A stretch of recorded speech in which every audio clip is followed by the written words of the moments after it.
Hey sports fans, Coach Nick here, and welcome to B-Ball Breakdown. I am so excited to bring you episode 2 of a 4-part interview I did with Mark Bennett and Alan Keene, two guys who are revolutionizing the way coaching is unfolding on courts and fields across every sport. Before we get going with episode 2, I wanted to make sure that you saw a nice little snippet we had from episode 1. And my simple question to all of them was, what do you look for in a coach? The common trend where they all said they wanted honest coaches who trusted their players. And they were looking for a coach who would let them problem solve. And the other things they said is they want a coach who relinquishes control and accepts ideas from the player. Invest time in the person, not just the player. Patience, emotional control. Somebody who will develop a player-coach relationship. No dictators came up a lot. And then the last one that really blew me away, and I thought, I love it. I absolutely love it. And it just affirms for me I'm on the right direction. A couple of them mentioned, not all of them, a couple of them mentioned, we want a coach who has a desire to evolve and get better. And in case you're wondering what this whole thing is about, we're talking about empowering athletes and letting them own the program. And buy-in comes in inherently naturally from that. And to give you more of an idea what's going to happen, here's a great little snippet that's coming up in episode 2. We start every single practice, be it the very first time I get all the new pro guys come in. And, they're like this year we had, I think, 9 out of 12 new players. And the very first thing I did with them was put them into a 5-on-5 situation. And I set them up like this. I said, you've got a whiteboard your end, red team, white team, you've got a whiteboard down that end. And on each of your boards is your opposition list of players you're playing against, the numbers on the jerseys, the names of the player. There was 3 more columns. First column was the strengths, the weaknesses, and then the game plan, the plan of action against that player. We basically got on the court, did a warm-up, bang, straight into 5v5, gave them the criteria I wanted. The only success criteria for me was that they analyze each other, play 5-on-5, show me what they got, but show me what they got in terms of how well can you identify the strengths and weaknesses of your opposition right off the bat, and what's your game plan based on that. What did that do for us, Nick? It facilitated an environment where they had to cooperate, collaborate, and communicate effectively and problem solve together. So all I did and my 2 assistant coaches is, and it was hard for my assistant coaches because it was the first time. They thought this was a bit crazy. Our only role was to step back and scan. And what were we scanning? We were really scanning to see who is where on their journey of the ability to communicate well, to spot opportunities and threats from opposition. And then how can they articulate that to the group? So don't forget, on May 8th, after we release all 4 episodes, we are going to then have a live Q&A with me, Mark, and Alan to discuss in more detail on my YouTube channel what this all means and how you can apply it to your program. I guarantee you these are things that will work and will revolutionize the way coaching goes forward into the future and will maximize the ability of your players to play over their heads and to play better than they ever would have thought possible. It's a radical approach to let the athletes have more input than you might be used to, but once you begin the process of understanding how it works and try it, you'll be amazed at how quickly it starts to evolve for you. So we're going to pick up a conversation now with Mark Bennett describing the fears that coaches might have about letting the inmates run the asylum, but in reality, it's simply about how to train the players to handle that kind of extra burden of responsibility and communication. So here we pick it up, and then don't forget, May 8th, we have that live show, Q&A, with all 3 of us. The type of approach we're talking to, there is still a time when the coach will tell, guys, we're going to do this right now. You need to do this. You don't know the answer. I'm going to tell you the answer now. But it's not the every time thing. It's not the most of the time thing. So we want to get to a point where, especially in basketball, do they need to get information from coach and act on it in a timeout? Yes, definitely they do. Do we want them totally reliant on the coach telling them what to do all the time? No, we definitely don't, because then you're a reactive coach. And in the moment, we want them to have confidence to make good choices. We want them to understand the game. We want to take the fear away in practice for them to make a choice they may not have made before and it may not come off, and not the coach to destroy them because it didn't come off. So it's understanding that this type coach we're talking about is a sliding scale. There are times when you still need to go, guys, we're doing this, or right, you don't know, let me tell you. But there's also times when we go, I'm not giving you the answer to this right now, and I'm going to give you time to work it out. So I'm just when I'm not seeing it straight away, I'm still going to give them that space, and that silence or that flow when it doesn't look good is the important element. And I think that's linking into getting the coach to understand, when do I step in, when do I not? When do I need to tell, when do I need to ask? When do I need to just let them figure it out? When do I need to give them a bit better understanding? When do I do a one-to-one and not a group stop? This is the light and shade of the coaching craft that brings all this alive. And I think it's important everyone listening to this understands that there is a full spectrum. It's not just asking questions and going, let's just have a chat and I value you as a person, because that is critical. But it's not just that, it's everything. Alan, I think this might be a great time to drop in a tangible example of like how this actually works in a practice so coaches can wrap their head around it.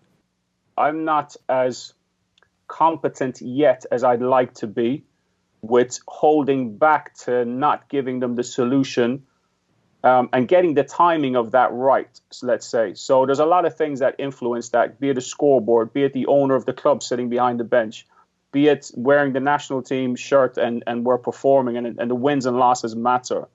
So it can be an emotion, and my response on the sideline or in the timeout or in the changing room, it could be at moments a response, an emotional response based on those factors. Now, where I'm at the moment is I'm a long way down the line to where I was, because what you described about yourself, I sailed that ship, but I've got off the boat for sure. Temptation is to get back on it sometimes, and it's recognizing my triggers when that buildup is occurring. And a lot of support from Mark, to be honest, Nick, a lot of support from Mark after games. And I'll talk about what that looks like maybe a little bit later. But for me, I don't always get it right, and I don't want to be perceived as somebody who always gets it right, because all you have to do is watch one of my timeouts, not one of them, some of them, which I've recorded for the past 5 years. I have every timeout I've taken on a file for the past 5 years. And, what I do every Monday morning is go back and watch them before I watch the game to see how I was before I analyze the game. But what does it look like? It looks like me in a practice, definitely standing back a little bit more, letting the players problem solve. Like Mark said, you set up a covert recall segment of the practice. So if I go to that starting point, Mark, about how we start a practice without jumping too deep too early, it might be best. Yeah. So how do I start the practice, Nick? Now, how do we start the practice? We start every single practice, be it the very first time I get all the new pro guys come in. And, they're like, this year we had, I think, 9 out of 12 new players. And the very first thing I did with them was put them into a 5-on-5 situation. And I set them up like this. I said, you've got a whiteboard your end, red team, white team, you've got a whiteboard down that end. And on each of your boards is your opposition list of players you're playing against, the numbers on the jerseys, the names of the player. There was 3 more columns. First column was the strengths, the weaknesses, and then the game plan, the plan of action against that player. Now, we hadn't sat in the classroom. We didn't talk about standards. We didn't talk about these are the rules and regulations. And I didn't give them a motivational YouTube video or the gold standards approach or whatever. We basically got on the court, did a warm-up, bang, straight into 5v5, gave them the criteria I wanted. The only success criteria for me was that they analyze each other, play 5-on-5, show me what they got, but show me what they got in terms of how well can you identify the strengths and weaknesses of your opposition right off the bat, and what's your game plan based on that. What did that do for us, Nick? It facilitated an environment where they had to cooperate, collaborate, and communicate effectively and problem solve together. So all I did and my 2 assistant coaches is, and it was hard for my assistant coaches because it was the first time. They thought this was a bit crazy. Our only role was to step back and scan. And what were we scanning? We were really scanning to see who is where on their journey of the ability to communicate well, to spot opportunities and threats from opposition, and then how can they articulate that to the group. So we would, play a 5-minute segment, tell them that they had 2 30-second timeouts each in that 5-minute segment. They could call them. We'd put them on the clock, put them on the whistle, bang, they're in or out. write up their notes, write up their observations, analysis at the end of the period or during the timeouts, bang, back out there, and we would just scan what they were writing up. So now let me fast forward to a session midway through the season. We start the practice very similar. We start it with a recall segment. It could be a 3v3. It doesn't have to be a 5v5 full court. It could be a 3v3 segment where I constrain them to say, can't take any shots until you set 4 off-ball screens. So I would then step back and be testing how well they are, how effective they are at using off-ball screens. I don't say that to them. I don't mention what I'm scanning for, but I might set up some scenarios that allows me to scan what their ability is to recall previous stuff we've done. So that's one example, Nick, of how we would bring some of it to life. That is fantastic. And I think the key, what I'm hearing as well, is a couple different things. There's a certain notion of chaos that evolves around 5-on-5, 3-on-3. And the key is you didn't say 3-on-0. You didn't say 5-on-0. And I feel like there's a fear from a lot of coaches. They want their drills to look perfect. They want the lines to be perfect. They want all the things to function properly. When you introduce defense and make it live, it gets very chaotic. And what if Bobby Knight walks in the gym at that moment? Oh my God, it's going to look like insanity. But I feel like that's where the real learning happens, and certainly it happens really much faster than it would when you try and do these really controlled drills. And that one thing that struck me about what you're doing there that seems to be a real benefit. Well, Mark, I'll pass it over to you in a second. But one point on that, Nick, is I've gotten over myself, and it's allowed me to coach freely with a free mind. And what I mean by that is I've gotten over the fact that there's somebody on the balcony or there's somebody in the gym, making a judgment on how I coach. And I've been able to develop a level of confidence where I'm going to back myself because of, number one, the support I've had, particularly from Mark. Number two, the impact I've seen that it's had on the players over an 8-9 year period now. And number three, I've experimented many ways to coach. And, I've had a lot of coaches from different parts of the world. I had a lot of American coaches as a younger player. And I felt what it was like with those approaches. And I'm now getting the feedback, the honest reflections from players that I coach year in, year out. And I found a way that's more effective. So I've gotten over myself about how I would be perceived as a coach from the sideline. And that's a very healthy, nice feeling for me because Mark brings in 25 people to my practice session. I say my practice session, our practice session. He rocks up with 30 coaches sometimes. And, I don't bat an eyelid. And sometimes Mark will be putting the GoPro on me and I'll be having a conversation with somebody and Mark's there putting a GoPro on my chest. And then he's telling 3 and 4 coaches at a time to come and shadow me. So I'm in the middle of the court, setting up something or whatever, or the players are in the timeout and I'm going over there. I've got 3 or 4 guys who I have no idea who they are, just as a shadow on my back. And I'm all right with that, Nick. I'm absolutely all right with it. And I want to say this as well. When you coach with these I've had a lot of coaches say to me, can you send me the videos of your practice? And I always say, yes, no problem. Here you go. But I'm also hyper aware that they truly won't understand what we're doing because it's a snapshot and the context is not clear for them. Whereas a player, if you were to ask him, and Mark and I have done this in the past, Mark has done it more than me, pulled one of our players from practice. Mark, you pulled one of them out of practice. He was injured at the time, an American import player we had who played 4 years in the States in college. And, Mark asked this player to speak to these coaches, these 25, 30 coaches about the way Alan coaches you as opposed to what you're used to. He speaks incredibly well about it and would portray the benefits of it and what it actually is more so than a coach actually watching the practice, not knowing the context. Mark, do you want to pick it up from there? Yeah, well, I'll go back to one of the things when we're looking at that baseline check. So when Alan talked about the whiteboard, there's some key elements, and this is where a lot of coaches struggle with this type approach, is there's no point in doing that unless the coach is really good at scanning. Now, when Alan and I say scanning, what we're talking about is your ability for a coach to step back and literally scan and not just get caught where the ball's going. Is what are the players' behaviors like? What is the communication? Are they scanning? Are they scanning themselves? Are they looking for threats, opportunities? Are they committing to choices? What's their reaction when the choice doesn't come off? Are they now negatively spiral for half a second and all of a sudden everyone's running back and they've missed that opportunity? This is what a coach is looking for. Not only that, once they write on the board and they say, this is our strategy, instead of the coach getting caught up in the game, the coach needs to be looking at, are they committing to the strategy? So it's a yes or no. Then if they are, is it working?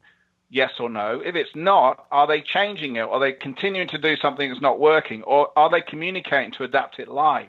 These are the things that we're looking for. And this is really, really tough for a coach to understand. Scanning, for me, I would say in my experience across all the way up to international and pro coaches, this is what they struggle with. They literally get brain burnout. And going back to Alan, when we pulled that player out, that was one of the first things he had. He'd been used to a system where he was just told, stand here, and when you get the ball, you do this. And when you get the ball, do this. And all of a sudden he came into this environment, and it was, okay, I'm interested in the choices. What did you see? What? Sorry, coach? What did you see? I'm interested in what you're seeing and what the choices were open to you and why you made the choice you did. And he was really, what? You're asking me to look for choices? I've just been told to stand here and do this, coach. So, well, that's not what we want anymore. We want you to understand and back yourself. So now we'll see if you're struggling in the execution, we can work on that. If you're struggling with not seeing the choices, that's a scanning issue, we can work on that. If your scanning's poor because you can't manage your state, we can work on that. If it's a game management, we can work on that. If it's just backing yourself on things you've never done before, we can help you work on that. And then the coach develops strategies, covert and overt, to stretch the players in the very areas they need development in. So all of a sudden now, as Alan said, you could send a video or they could watch one of the sessions. And I have coaches come in all the time and watch mine. And when we do the sessions with Alan, they already get an understanding because I share with them, this is what I want you to look for. I give them boards of coaches and go, I just want you to look for this. We've got 3 minutes, then come back. What did you see? Otherwise, they'll just miss so much. So part of it is understanding tech is one part of the game, but actually it's not the critical part. The critical part is players. Are they aware of their state? Can they regulate it? And the reason this is important, Nick, is because if a player can't manage their state, then their scanning will reduce. So instead of being out looking opportunities to actually close in, now they'll miss opposition, catching them out. They'll miss spaces where that could have been a great pass. And now all of a sudden their choices are poor because their data is poor. Now they're playing worse. And now you become the negative spiral. If they can't manage their state, are they effective at reaching out to another player before they get too far down or reach out for that support? Is the other player sharp enough to spot someone starting a negative spiral and say the right thing? Now, if a coach keeps stepping in, is inhibiting the growth of the players to do that in practice to allow them to back themselves better in game time. And you can see now all this, everything Alan spoke about there. Now we're starting to dissect it. There's a lot of detail and skill work into bringing that alive. You know, you said the phrase managing your state.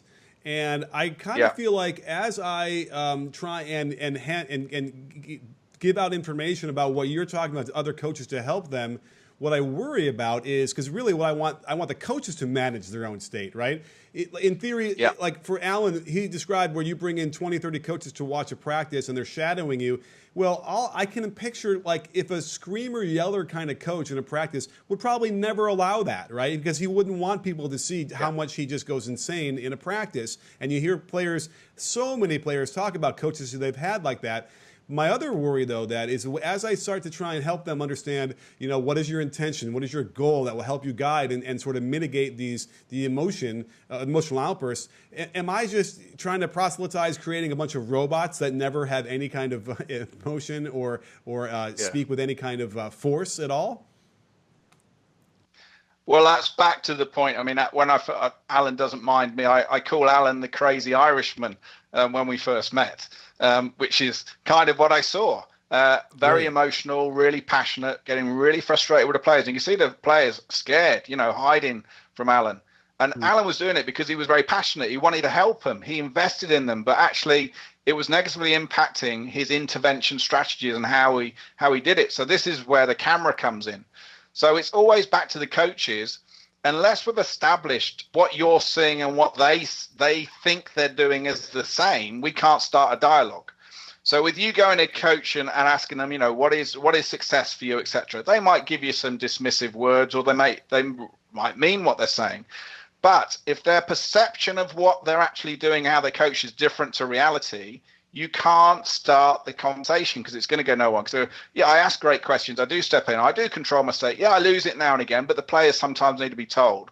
But actually, when they watch themselves back, put a camera on your chest, just watch a few practice sessions. I'm just interested in understanding why you coach and how you coach. Without even having a conversation with them, you'll have so many coaches thinking, oh, my God, I didn't realize I do that. Do I do this? So now you start the dialogue. And for me, linked into what you said, Nick, the thing I've just spoke about the players there, aware of their state, managing their state. If they can't, they have an intervention where they can reach out to another player and indeed coach if needed to. But we want to do players and teammates first because that could be live on the court that split second. Then it's scanning. Then it's making a choice. Then it's committing to your choice. And it's reviewing the choice and the execution separately. Well, let's frame that on a coach. A coach needs to be able to be aware of his state and manage it based on what's effective for the moment. So this is going back to your point, Nick. If the state is good and the coach feels right now, I know Danny in this situation, I need to be direct and go, Danny, come on, show me a sprint next 30 seconds, because I know that works for Danny in this pressure situation.